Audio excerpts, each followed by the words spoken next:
Welcome to the Health Leader Podcast, the podcast for bodywork practitioners seeking inspiration and knowledge. Hi, I'm Alicia Crook, and together with James Crook and Christine Knox, we'll explore the art, science, and stories behind healing touch. Join us as we uncover the diverse modalities, techniques, and innovations shaping the future of bodywork. Get ready to expand your skills, connect with a vibrant community, and unlock the hidden gems of this transformative practice. This is the Health Leader Co., where we illuminate the power of touch and embark on a journey of discovery and growth. Hello, Elanor. Welcome to the podcast. Hi, thanks for having me. Thanks for joining me. What time is it there for you? It is 2 a.m. So kind for you to be up this ridiculously late or early in the morning. Thank you for coming and hanging out. I think, as you said, you should me off air that it was going to be a nice quiet time in your home, which Absolutely. is always nice too. So I would love to hear a little bit. Do you want to share a little bit about your journey into massage and how did you get into bodywork? So my uncle has been a massage therapist since 1991, and I went up to my great-grandmother's funeral, and I had been having these attacks, they ended up being gallbladder attacks, but we didn't know what they were at the time. And he just did these 3 amazing strokes on me to get me past the pain so I could attend my great-grandmother's funeral. And I was like, oh my gosh, if you could do that with just 3 strokes, imagine what you could do with the entire body. And so I asked him that day, I was 20, and I just looked at him and I said, what do you think about being a massage therapist? Like, what advice do you have? And he said, yeah, just pick a school that's going to be a good school that you can transfer anywhere in the United States because every state's licensed differently. And, that's I have to say. He's like, just do your research. And I was like, fantastic. So I did. And then I just started into massage. Took me about a year, and I moved across the country from Texas to Utah and went to school for a year. And so what was it about that particular, did you move particularly for the course? Yes. Wow. What was it about that course that you loved? Well, at the time, 20 years ago, because it was 20 years ago this year, that school was one of the best in the nation. It had a very high graduation rate, a very high licensing rate, plus they had the support of the University of Utah. Like, we had cadavers labs we went and got to go to for anatomy, which was amazing. My Swedish massage teacher was actually from Sydney. So, I mean, we had people who worked on Olympic teams that were my teachers. And so every teacher was an expert in their field. And it was just one of the best schools. And I really had, between that one in Colorado and one in North, that I was like, where should I go? But the one in Utah won out, and I went there, and it was the best experience. So That's so cool. And I think being able to have good experiences when we're studying our profession is so important. And not everyone does, but I love being able to see the wet labs and like really get into that kind of stuff is just awesome. And it's such good to be able to see what's happening. It wasn't actually available in our course. The year that I went through was when the diploma came in Australia, and we didn't get to see the wet labs. And I was I think I was a therapist for 15 years before I got to see any wet lab cadaver stuff. And when I did, it blew my mind because I was like, oh my goodness. Oh yeah, Wow. it's totally a different perspective. Like, we don't have that here in Texas, and we've had a time where we've gotten to go to cadavers labs. Like, AMTA has come in and been at the Texas Chiropractic College, which is just south of where I'm at, and we were able to do something like that. But I haven't seen it in years. So anytime Body Worlds comes in, I actually do continuing education, and I take massage therapists and go, see how this muscle relates to this joint and what this looks like, and it's an amazing experience. So, Yeah. but I loved it, and yeah. So, what kind of treatment style really grabbed you when you were studying? What was it about? Which part that you were like, this is what I want to see into? Um, I don't think I had one while I was in school. I actually went to school, and my whole thought process was I'm going to work on WWE wrestlers and the Astros and be a sports massage therapist. And I got into sports massage at school. I was like, okay, maybe not. Maybe this isn't for me. Uh, but I just loved every aspect of it. I loved that, just the complexity of the human body, and then really took off with anatomy and learning anatomy and getting into that. And so I think I spent the first 6 or 7 years of my career just going, I just want to touch people. I don't care. Just get on my table. And I worked for different companies, being able just to do that, just to provide some pain relief, some of this, some of that, whatever. And it wasn't until 2011 that I really got into the medical side of things. And so looking at the body and how gravity relates to the body and structure, and then getting into it, just everything. I think that most things that I've taken within the last 10 years or so has really been medical focused. What in Australia, you guys, I believe, would call remedial massage. Here, we everybody calls everything medical massage, but I really like the injury rehabilitation into recovery kind of thing. And so I work with right now a lot of athletes that are either preventing injury, or specifically CrossFitters. But I have quite a few clients that are coming from physical therapy that are recovering from surgery or an injury. Like rotator cuff is my big one right now. And it's just, okay, how can I benefit with the physical therapist and what I do, and match those to have a better and faster recovery time. And so that's kind of how I got into medical work. So, in terms of running a business, when did you decide to work for yourself? Well, that kind of came in when my husband joined the industry. He So he joined the industry. I convinced him. I was teaching at the school, or at a school, and I said, "Dude, you need to come in and just do something," because he was a veteran, gotten out of the army, and was he didn't know what he wanted to do. But I said, just do this because you're good. I had taught him how to give me massages because I wanted them.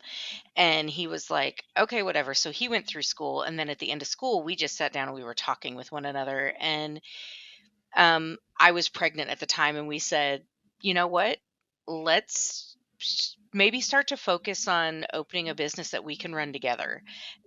Which is funny because he now works for a company, and that is not my company. But then it just kind of snowballed, and I stopped teaching at the school that I was teaching at and changed directions, and just said, you know what, I'm going to do it. Plus, I had the support system there, because he was there saying, no, do it. That's fine. I'm going to work for this company. I'm going to make money. We're going to figure out, we're going to be able to support ourselves. We're going to be able to do this. Here's that. And so then it was just him putting the little earwig in, saying, no, you can do this. Here, go. And so that's kind of how that kind of started. And so that was 2015. So I had been a massage therapist for almost 12 years at that point. So, Yeah. Yeah, okay. And what did you do at the start to kind of, even though it started off with the idea of you guys working together and that didn't eventuate, what did you do at the start to get clients coming in? um, I, oh my gosh, I did so much in-person networking. I joined every Facebook group that was local to me. I would just go in and kind of be helpful. There were several apps that are in the area that aren't really prominent anymore that I would join and just be like, hey, this is who I am. This is my business. Anytime somebody would go in and say, I'm experiencing headaches. What do how do I do this? Hey, have you tried massage? Massage is great. And just, or just, answering questions to kind of give rapport with anybody. And it was very much a slog of introducing myself, saying things, saying, hey, have you tried massage therapy? I had a couple clients from the place I had worked at previously that were like, "Look, I'm coming with you." But out of all of my clients that I had there that were like, "I'm going to follow you wherever," I only had maybe 2 that came with me and only 1 that I still see. But it was like, okay, how can I get people to talk about me? And how I did that was talk about myself. Like, Mm. and I would go to networking events anytime it was like in person, um, anything like that. I was like, okay, fantastic. Let me go talk about my business and just talking about it and being present. So, It's a really good reminder that being able to put yourself out there actually just means talking about it. Like we forget that. Sometimes it's so easy to go, oh, I need to get a brochure done, or I need to do this, or I need to do this. And it's like, what, just talk about it. Talk about it everywhere. Go anywhere you can and talk about your business and talk about what you do and how you can help and how you can help. And just being present, I think, is one of those things that sometimes people avoid or we forget about because it's like, that sounds too simple. Elanor, are you serious? That's all you had to do.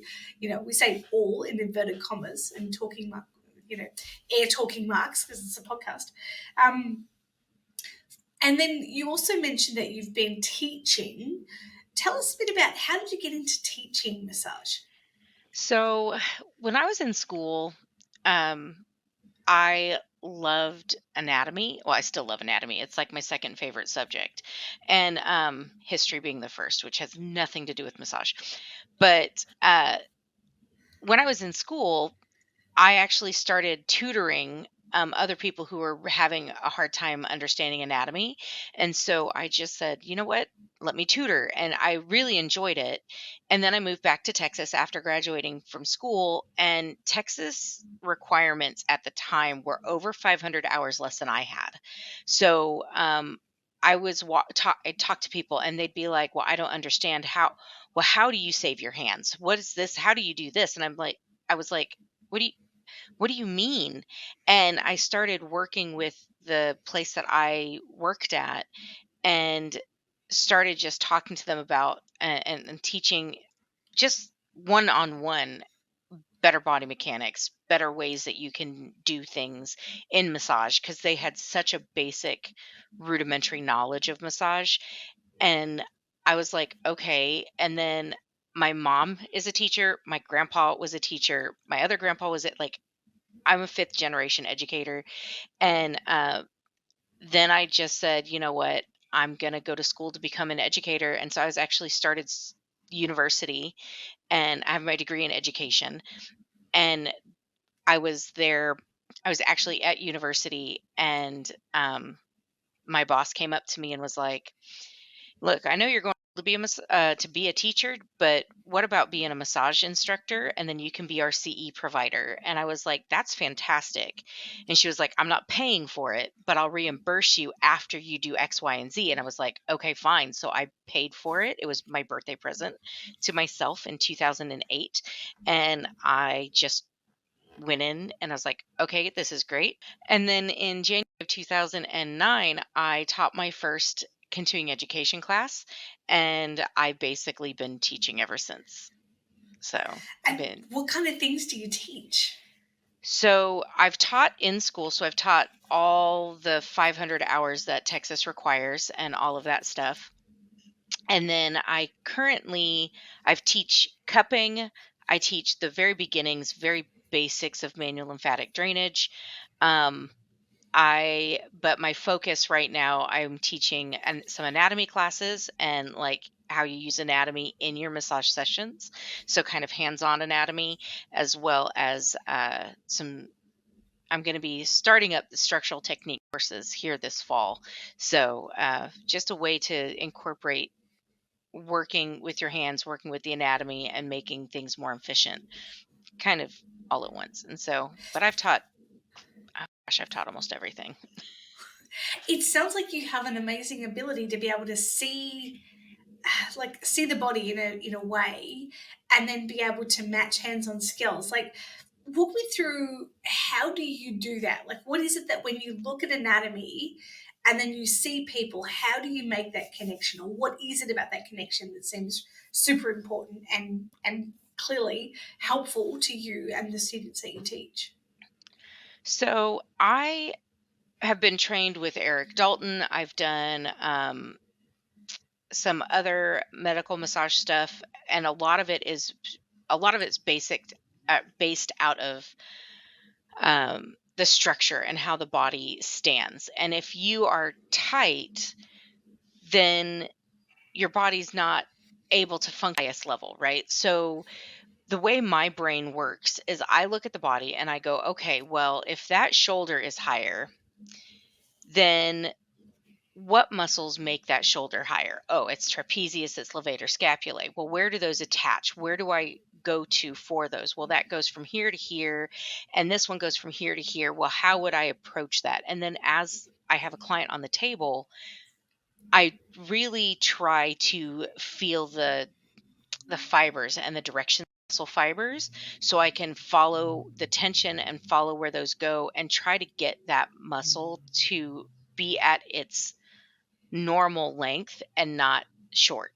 And so it's really a knowing where the muscles are and then being able to kind of mold them like a sculptor would mold clay. You want to mold them and work back with them, not kill them with an elbow drop. But if you've ever taken cornstarch and water and made that the non-Newtonian fluid or whatever it's called, and if you just push into it, you're not going anywhere. But if you ease into it and really start playing with it, you can get it to do whatever you want. And so that's kind of the way I picture the body. Like if I just push and try to force things where it needs to go, it's not going to go there. So sometimes it's just well, I have to just wait here for a minute and do this gently first and then Mm. get deeper. So it's, it's Shrek. It's peeling back the onion and the layers. We have that stuff that you were just describing. I remember playing with it as a kid, and we called it guck. I don't Uh-huh. know, it was the Or weirdest oobleck. word ever. Yes, and it's like, however, wait, as soon as you say that, I have that picture of what it's like to go, "Ee," and you cannot push it, but then you pick it up and it goes through your hands. That is Yeah. such a good analogy for what it's like to work with the body. Yeah. Or if like if you're on the beach and you have the sand and it's got, it's moist sand.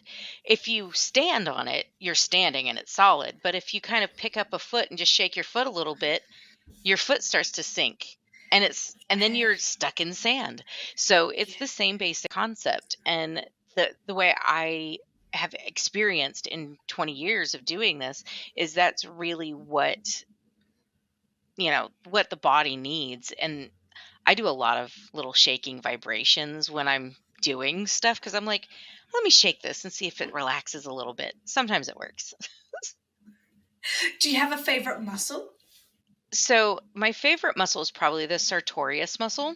So the fifth muscle in the quadriceps creates the S, also the Taylor's muscle. I think the reason it's my favorite muscle is because my anatomy teacher when I was in school, his name was Torrance. We called him Tori, and he was like, "This is my muscle, the sartorius." And we just made jokes about it like all the time. And he was a huge mentor of mine. Every time I go back to Utah, if I have a chance to go see him, I do. But it's, yeah, I think that's probably my favorite muscle. I That's probably a think of great another one answer. later. I love it. I love it. That's fantastic. Oh, I mean, what are some of? I guess what are some of the challenges that you faced in either teaching or business, like throughout your last 20 years? So I think some of the bigger challenges that I've had is really maintaining passion. Um, Being stuck in a position where I'm working for a company because of my clients or because of my students, and I stick out and I sit there and then I lose my passion. I don't care anymore. I start to hate my job.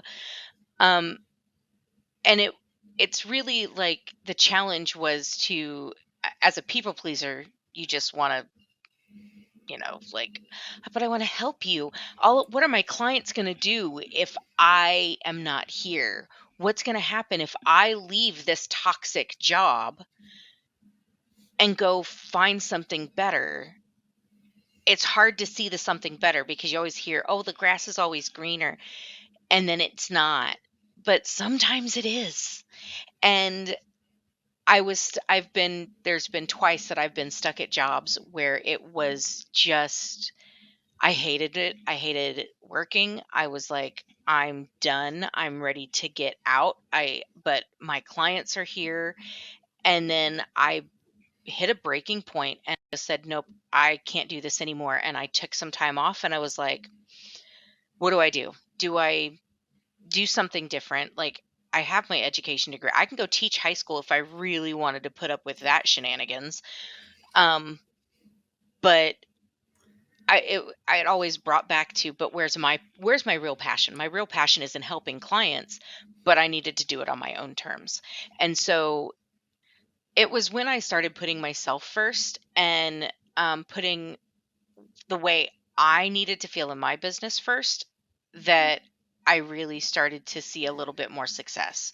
And so, and that's really hard for someone like me. My mom says I have a savior complex and I have to save everyone. And until everyone is saved, I can't be happy. And I had to overcome that. And it was okay, I love my students, but I can't teach anymore. This is no longer what's making me happy. I had several things that happened that made that not the ideal place for me to be. And then I was like, okay, so I just need to be focusing on my business. And that's where my business started. Is I didn't really have a choice but to leave teaching. Just again, it was a lot of personal things that happened.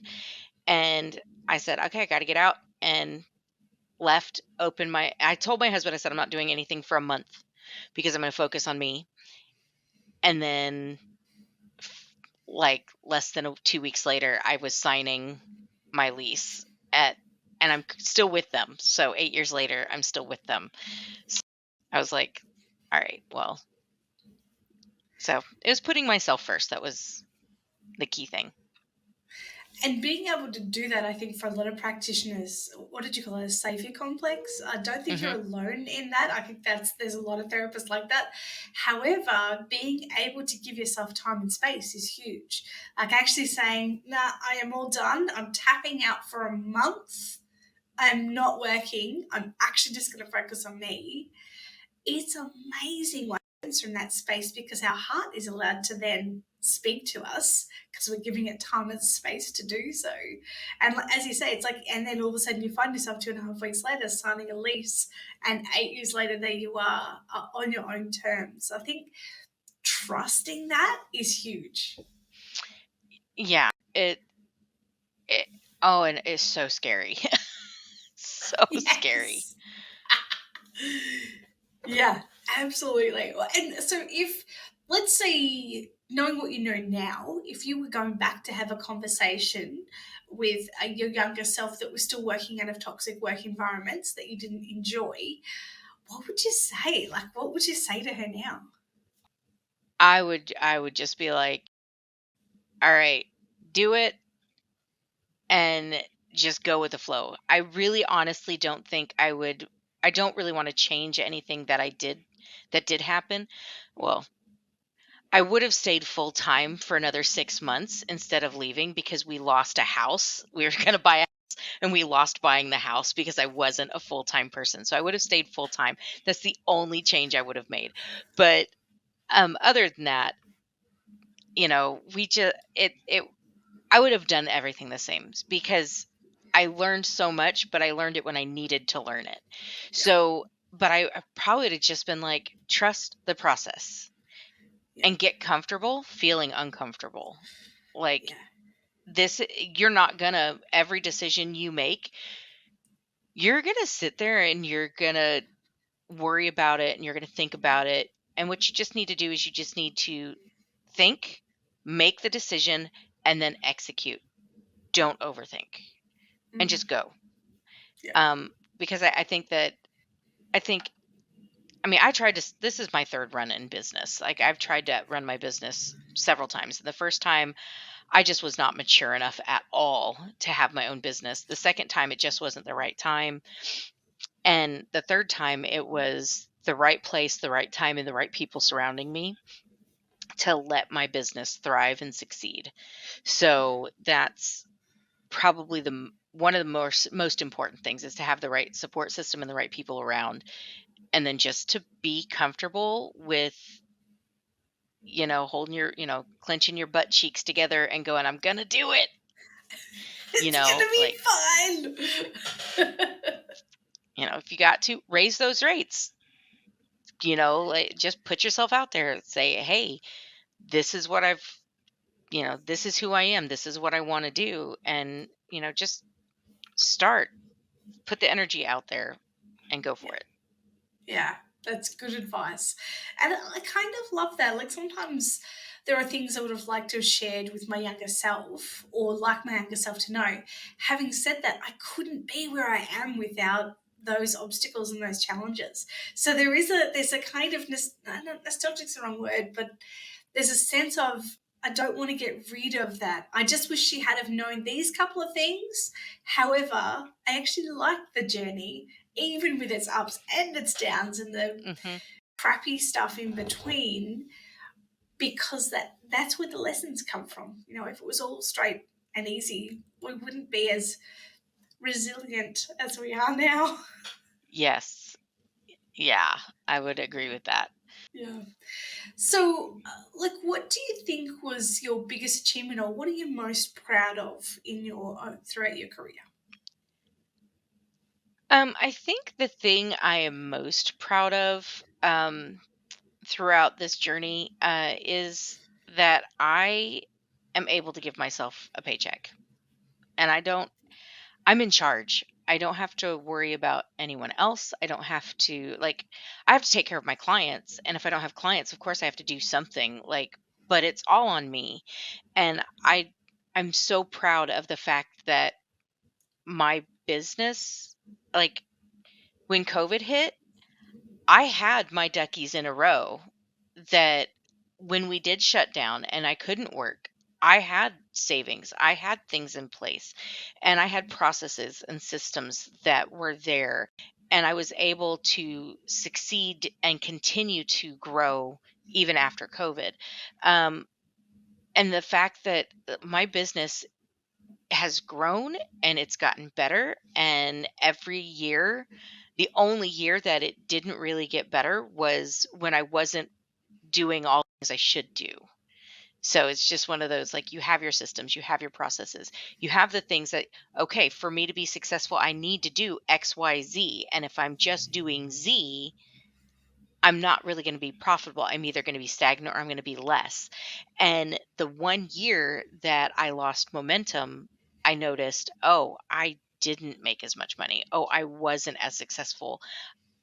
And I was like, okay. And then I picked back up and I'm like, once I start doing X, Y again, I was like, oh, guess what? Now I've got I'm more booked than I was before. I'm I think fully booked for me is 80% booked. That gives me wiggle room to play because I do have younger children and a child with special needs. So sometimes she needs me a little bit more. So that wiggle room, 80% booked is my fully booked. And so I get to that 80%. I'm like, wow, this is going to be a good month. And then I look at the month and I'm like, I'm hitting all my goal because I'm doing X, Y, and Z.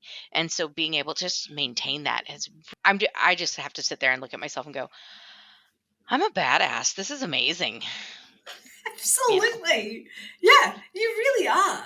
Because often, so many times, I speak to people that have really good ideas and principles and strategies for life, and then self sabotage and don't do them. It's like, this stuff, come on. And the fact that you can live in that, not only do you live out of it in terms of, these are the things you need to do, you consistently do them and know that that is actually fundamental to your success. That's Yeah. awesome. That's absolutely amazing. And it's why you will continue to have great success, because you've built a really solid strategy that's working for you and you continue to get momentum with that. It's absolutely awesome. So well done to you. I can't clap on a podcast Yay. because I'll break people's ears, but well done. It's Yeah, really cool. and the thing is that you do have that journey though getting there. Like I know that there's still things that I need to do.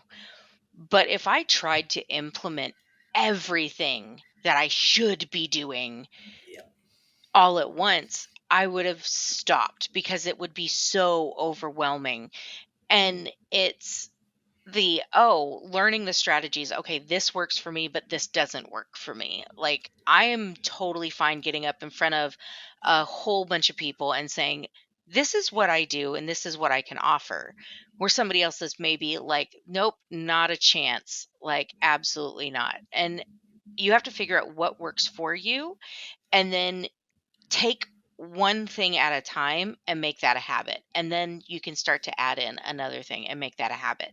Because when I first started looking at my financials looking at my financials at least once a week, I avoided it. I would look at my finances like maybe in the middle of the month. And then I wouldn't look at it again until the end of the month. And I'd be like, oh, well, where's my money? And I wouldn't remember where I spent my money. And I'm talking like just business, not personal, because that's different. But, you know, and then I'd be like, well, am I even able to make my bills? Am I able to do this? These things that I need to do. And so it took me probably about 2 years to really start looking at my financials on a regular basis. And I was challenged once to look at my bank account every single day. And I was like, I can't do that. And so because every day was so overwhelming to me because I grew up with a money block and I grew up with these thoughts about finances that are untrue, but I was like, okay, I don't like looking at money. And instead of looking at it once a month, I sat down and I said, okay, every Tuesday, I'm going to look and I'm going to go through my finances and say, what do I need to do? What does this look like? And I did this for 3 months and I had people who checked up on me. Hey, did you look at this week? Hey, did you do that this week? If you didn't do it, you need to do it. Okay. And I was like, okay. And so it became a habit. And so now I think I check my bank account 3 times a week. Every day for me, I'm like, I haven't worked in 2 days. Why would I look at my bank account? So I look at it probably about 3 times a week. I look at it on Mondays, I look at it again on Thursdays, and I look at it on Saturdays. And I have that, and it's now a habit.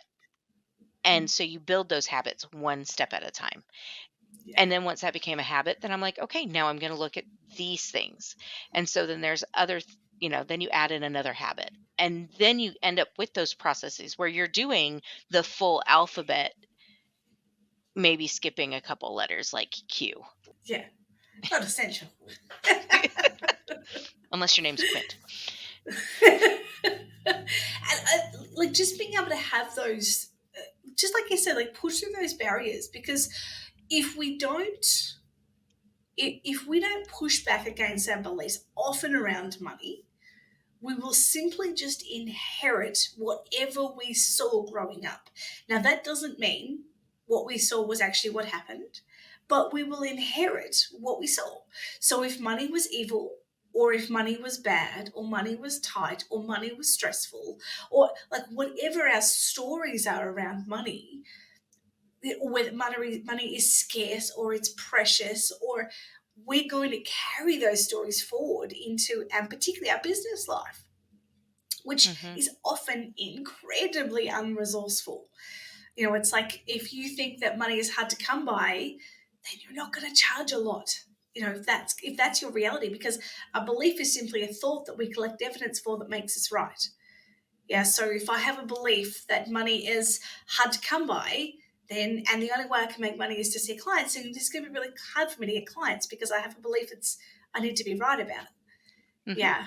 If I have a belief that I shouldn't look at money. That's just one of those. There's a blocker there, like it was like blinkers. And for me, this is what it was like in business for a long time. Just blink. I just didn't want to look at it. Don't look at me, don't touch me, don't speak to me. It doesn't exist. I'm just here to help people. Just, la, la, la. Mm-hmm. It's like, what if, I know this is totally crazy, but what if I can make a massive difference and change people's lives, and that impact could match my bank account? Like, get out of town. That's crazy. And there was a time where I didn't realize that could be a reality. And I think it's such an important reality that it's okay for our impact that we make with our clients to match our bank account.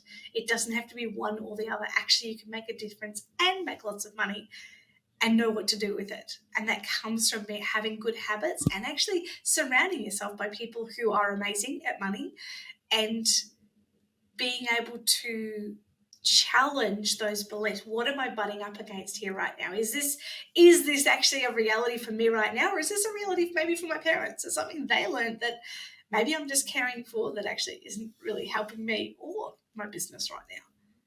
Yeah, it's like like if you have those money blocks, or you have those blocks in those thoughts, a lot of times in my experience, because I did this for a long time, it was hard for me because I would put my money blocks on my clients and assume that my clients had those same money blocks. And it wasn't until I heard the phrase, don't spend your clients' money for them, that I was like, oh, okay. And it took me a little bit. And I heard this probably, so I opened my business in 2015, and I think I heard this in 20, or it opened in 2016 officially. And then I think in 20, like at the beginning of 2017, I heard this phrase and I was like, oh, and they're like, you don't know what's important to them. Like some people like to go out and drink. Some people like to go get Starbucks in the morning. Some people like to do yoga. You may hate to do all of those things.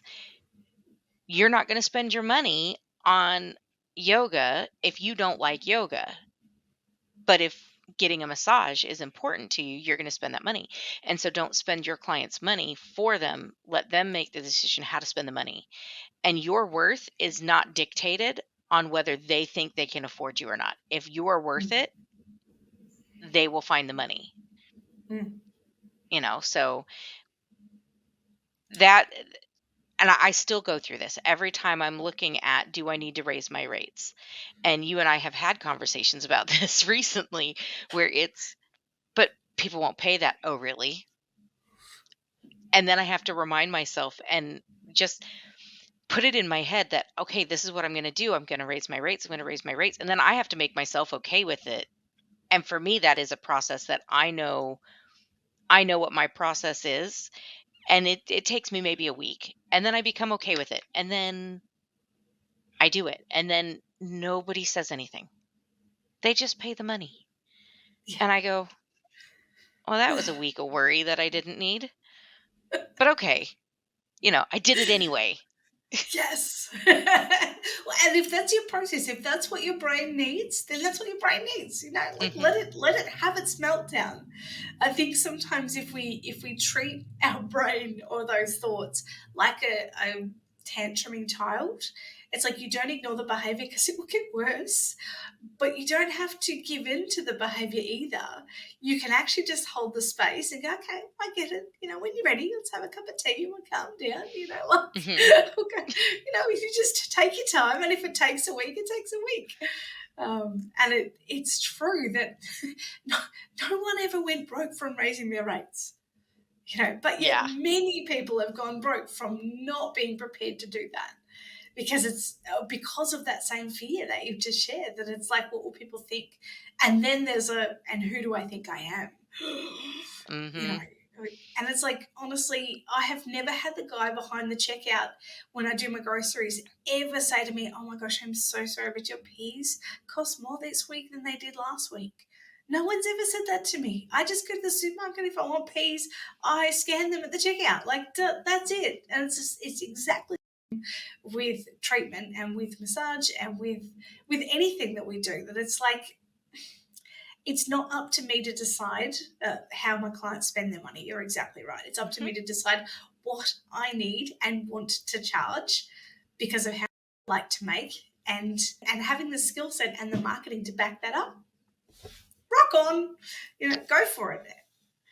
So what's next for you? Whereabouts are you heading in terms of your training and your business at the moment?